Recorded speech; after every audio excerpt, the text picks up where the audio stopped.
नमस्कार दोस्तों, आपके अपने YouTube चैनल स्टडी रिलेटेड में आपका बहुत बहुत स्वागत करता हूं। दोस्तों, आपको पता है कि army Agniveer 18 April first shift का पेपर समाप्त हो गया है और हम आपके लिए 100% जीके जीएस और साइंस के ऑथेंटिक क्वेश्चन लेकर आए हैं। तो अभी तक आप हमारे चैनल पर नए हो तो प्लीज़ चैनल को सब्सक्राइब कर लें। बगल में जो बेल आइकन है, घंटे का निशान है, उसको भी दबा लें ताकि इस तरह की वीडियो का नोटिफिकेशन आपको सबसे पहले मिलता रहे। और फ्रेंड्स, अगर इस वीडियो का PDF चाहिए तो PDF हमारे टेलीग्राम चैनल पर मिल जाएगा। टेलीग्राम चैनल की लिंक वीडियो के डिस्क्रिप्शन में लगी हुई है, वहाँ से आप ज्वाइन करके PDF डाउनलोड कर सकते हैं। तो चलिए चलते हैं आज की फर्स्ट शिफ्ट में किस तरह के क्वेश्चन पूछे गए हैं। इसमें हमारा पहला क्वेश्चन है, दूध का पीएच मान कितना होता है? तो ताजे दूध के पीएच मान 6 होता है, तो इसका राइट आंसर क्या हो जाएगा? 6 इसका राइट आंसर हो जाएगा। दही बन जाने पर इसके पीएच के मान में क्या परिवर्तन होगा? तो आपको बता दें, जब ये दही बनता है तो इसका परिवर्तन चेंज हो जाता है, ठीक है। और जब ताजे दूध का पीएच मान होता है तो वो कितना होता है? वो 6 होता है, ठीक है। इसमें बात करते हैं जो मनुष्य की बॉडी का जो पीएच मान कितना होता है, तो आपको बता दें 7.4 मनुष्य की बॉडी का पीएच मान रक्त का होता है, ठीक है। अगला क्वेश्चन आपका ये बन सकता है आपकी अगली परीक्षा में। चलिए आगे बढ़ते हैं। अगला क्वेश्चन आपका रीजनिंग का पूछा गया था कि 1, 8, 27, 64 और अगली संख्या आपसे पूछी गई थी, क्या होगा? तो 8 आपका क्या है? तो 2 का क्यू है ये आपको, ठीक है। 2 का क्यू है, ये 3 का क्यू है और ये आपका 4 का क्यू है, ठीक है। और यहाँ पर आपका 5 का क्यू आ जाएगा। तो 5 का क्यू कितना होता है? तो 5 का क्यू यहाँ पर 125 होता है। तो इसका राइट आंसर क्या हो जाएगा? यहाँ पर 125 इसका राइट आंसर हो जाएगा, ठीक है। चलिए अगले क्वेश्चन की तरफ बढ़ते हैं। अगला क्वेश्चन है, वर्तमान में झारखंड के राज्यपाल कौन है? तो श्री CP राधाकृष्णन ने झारखंड के 11वें राज्यपाल के रूप में दिनांक 18/2/2023 को शपथ ग्रहण की है। तो इसका जो राइट आंसर हो जाएगा वो हो जाएगा CP राधाकृष्णन, इसका राइट आंसर हो जाएगा, ठीक है। चलिए अगले क्वेश्चन की तरफ बढ़ते हैं। अगला क्वेश्चन है हमारा,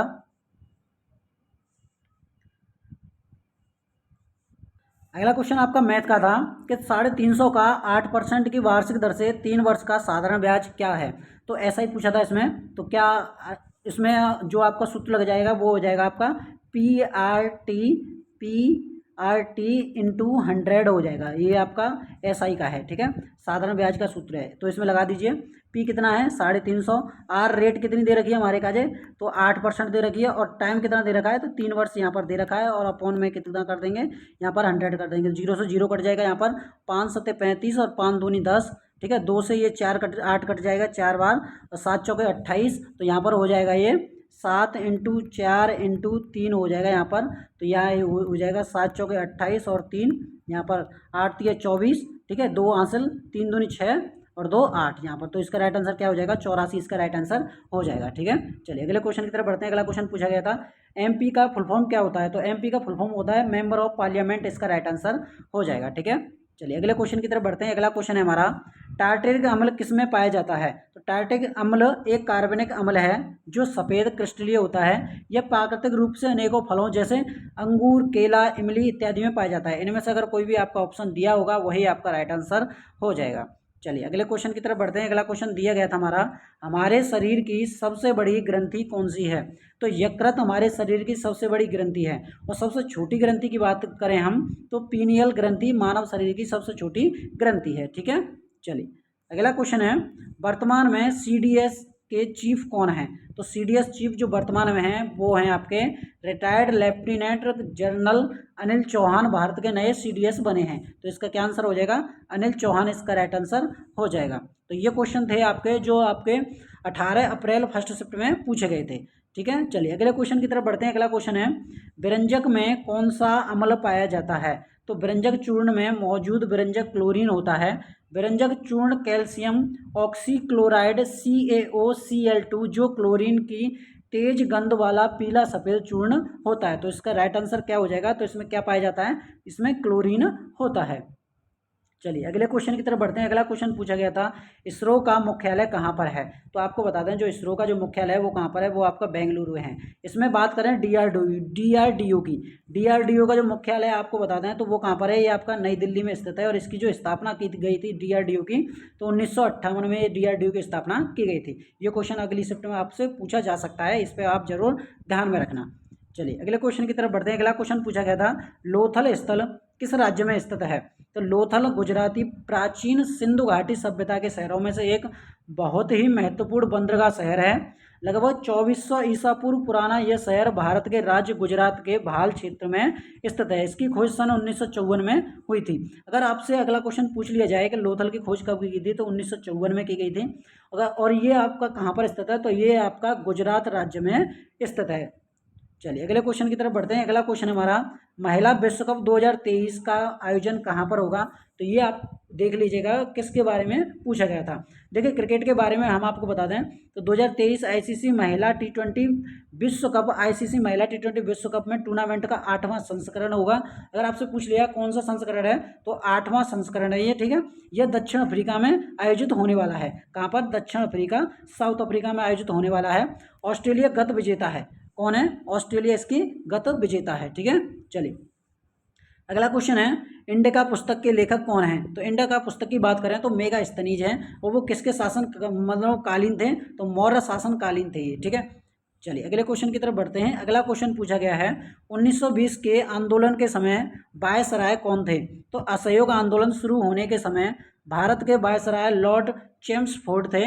महात्मा गांधी द्वारा निर्देशित असहयोग आंदोलन फिर सहयोग आंदोलन 1920 में शुरू हुआ और 1922 में फरवरी 2022 में चौरी चौरा घटना के बाद समाप्त हो गया।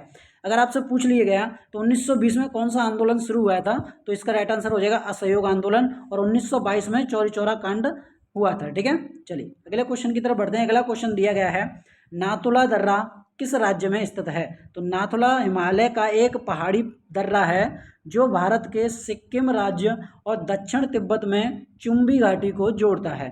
यह 14,200 फीट की ऊंचाई है, ठीक है। चलिए अगला क्वेश्चन है, दाब की इकाई क्या होती है? तो पास्कल दाब की इकाई होती है। इसे किसे डिनोट करते हैं? पीए से डिनोट किया जाता है। अगर इसमें आपसे पूछ लिया गया एक हॉर्स पावर बराबर कितना होता है, तो इसमें बता दें एक हॉर्स पावर बराबर 746 वाट होता है। ये आप जरूर ध्यान में रखना, अगला क्वेश्चन आपसे पूछा जा सकता है। और ये किसका मात्रक? ये शक्ति का मात्रक होता है, ठीक है। ये शक्ति किस में उपयोग की जाती है? तो जो आपके बहुत बड़े उद्योग की जो कारखाने हैं उसमें ये ऊर्जा उत्पन्न होती है, ठीक है। चलिए अगले क्वेश्चन की तरफ बढ़ते हैं। अगला क्वेश्चन है, लंदन किस नदी के किनारे बसा हुआ है? तो ये आपकी थेम्स नदी है, उसके किनारे बसा हुआ है। जैसे आपसे पूछ लिया गया आगरा किस नदी के किनारे बसा हुआ है, तो यमुना नदी के किनारे बसा हुआ है। इस तरह से क्वेश्चन आपसे पूछ लिया जाएगा, ठीक है। चलिए अगले क्वेश्चन की तरफ बढ़ते हैं। अगला क्वेश्चन है, जौनपुर की स्थापना किसने की थी? तो जौनपुर शहर की स्थापना 14वीं शताब्दी में फिरोज शाह तुगलक ने अपने चचेरे भाई मोहम्मद बिन तुगलक उर्फ जूना खान के नाम पर रखी थी। 1994 के आसपास मलिक असवर ने जौनपुर को सरकी साम्राज्य के रूप में स्थापित किया था। तो ये कब की गई थी? तो ये 1914 में। और ये किसने की थी? तो फिरोज शाह तुगलक ने ये की थी, ठीक है। चलिए अगला क्वेश्चन है आपका, नेताजी किसे कहा जाता है? तो सुभाष चंद्र बोस को नेताजी कहा जाता है। तो फ्रेंड्स ये थे क्वेश्चन जो आपके 18 अप्रैल की फर्स्ट शिफ्ट में पूछे गए थे। अगर वीडियो आपको अच्छी लगी तो प्लीज़ चैनल को सब्सक्राइब, बगल में जो बेल आइकन है घंटे का निशान है उसको भी दबा लें, ताकि आपको इस तरह का नोटिफिकेशन सबसे पहले मिलता रहे। और फ्रेंड्स अगर इस वीडियो का पीडीएफ चाहिए तो पीडीएफ हमारे टेलीग्राम और व्हाट्सएप ग्रुप दोनों पर मिल जाएगा। दोनों की लिंक वीडियो के डिस्क्रिप्शन में लगी हुई है, वहाँ से आप ज्वाइन कर सकते हैं। और कमेंट बॉक्स में हमें जरूर बताना आपको वीडियो कैसी लगी। मिलते हैं अगली शिफ्ट में, तब तक के लिए जय हिंद जय भारत।